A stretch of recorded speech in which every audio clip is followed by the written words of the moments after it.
Hey, what's going on, guys? This is video number 4 in our 4-part series about our entire video ads process when it comes to YouTube ads. Now, if you haven't watched the first 3 videos, I highly recommend that you guys go check those out first, as this video will make a lot more sense after you've done that.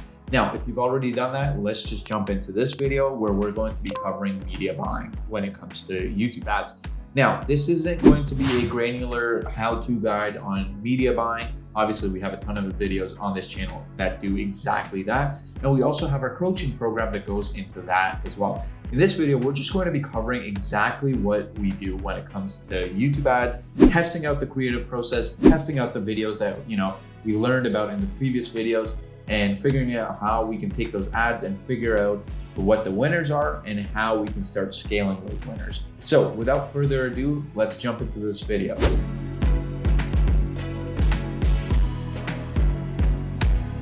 Sash, how do we start with testing video ads?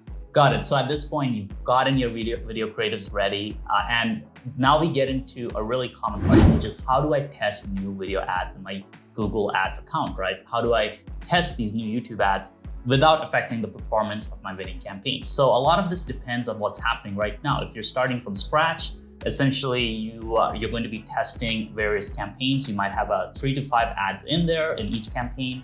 And then what you're going to do is you're going to pause ads as soon as they basically, let's say they spend 3 times your target cost per lead or cost per sale without an actual result, right? So it could be 2 or 3 times X depending on how aggressive you want to be. Usually I like to do 2X. So if I am trying to get leads for $15 and I basically have an ad spend $30, I'll pause that ad. So I'm pausing things at the ad level. Obviously, if all the ads in the campaign are paused, I'll pause that campaign. And really what we're trying to do in this initial phase is really see what ads are working. And once we have those winner ads, then we start testing more audiences with them. And what we do also is we run creative reports. So the media buyers actually run these reports, which take the whole aggregate performance of the ads, because your ad will be in multiple different campaigns, right? Because you'll have multiple different audiences and there'll be multiple ads in each campaign. So you really want to see how an ad performs across 4 different campaigns and really aggregate that data together. And that's where we run certain creative reports. And then basically based on that data, that gets fed back, right? So Neil, you want to talk about the feedback loop a bit? So obviously we're going to be doing a lot of testing, right? Like Sash mentioned, we're going to be taking all the hooks, the different bodies and combinations of ads that we've done. The way we work in our agency is with a creative feedback loop. So what happens is the media buyers start seeing trends across the ad account, right?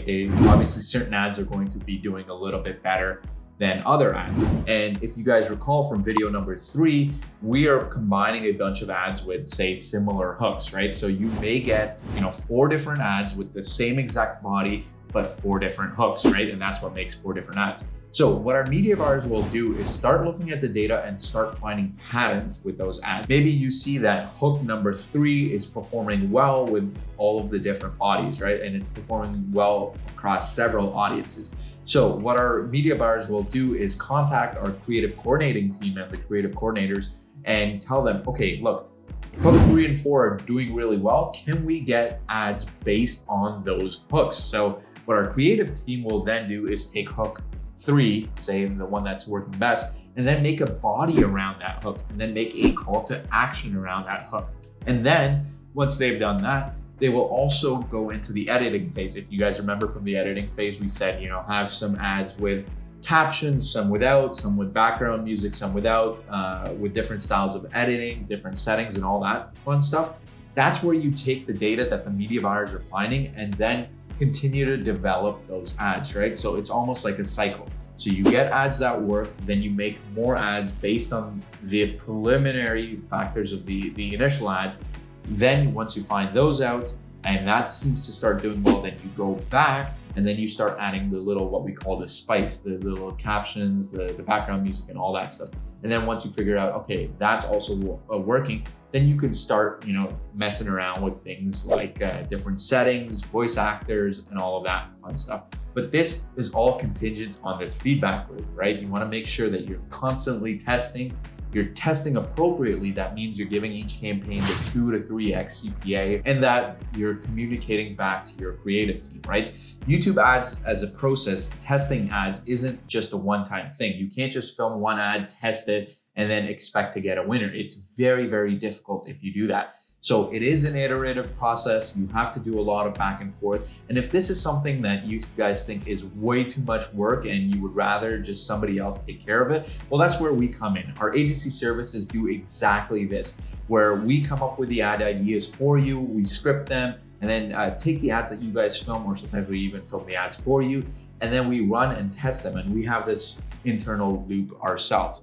However, if you are somebody that wants to give this a shot on your own and you want a little bit more guidance, a little bit more coaching, well, then our coaching program might be the best fit for you. What's exactly our coaching program, Sash? So basically, in our coaching program, we have an extremely in-depth YouTube ads training program, right? So we literally train you how to do everything. We have multiple case studies where we show you inside live accounts. And then you have weekly calls with me and my senior media buying coach, Raf. And you also have a Facebook group where you can answer a question and you will get a response back exactly answering whatever question you had, right? So that's kind of the group and the coaching side. Now, obviously, if you're interested in that, there'll be a link below. I do want to add in one little tidbit before we get off this video, right? Because we just did pitch you. I want to give you a little bit more value. One thing to keep in mind is I mentioned the testing process for new accounts. If you have an existing account, one tip for you is if you have a winning campaign or if you have a few campaigns that are doing really, really well, don't test your new ads in those campaigns. Don't test your new ads with those audiences either, because it'll compete with each other. What you want to do is test your new ads with different audiences, or perhaps an audience that worked in the past and isn't working anymore, or perhaps a tier 2 audience that's working decently. And what you're trying to do is see which one of the new ads is going to work well. And the thing is, obviously, if your main audiences start dying out, then yeah, you can test your new ads with that. But usually a big problem I see with a lot of our YouTube ad coaching students is until we tell them, they basically add in new ads into winning campaigns, and then the ad account just starts resetting the algorithm and things stop working. So guys, don't do that. That's a quick tip from me. We've seen that just fail miserably. If your ad account isn't working, yeah, you can go do it because it's not working anyway, so maybe the new ads will get it to work. But if it's working, do not add in new creatives into your winning campaigns. Test them in other campaigns with other audiences so you don't compete with each other. So yeah, guys, that's the last tip.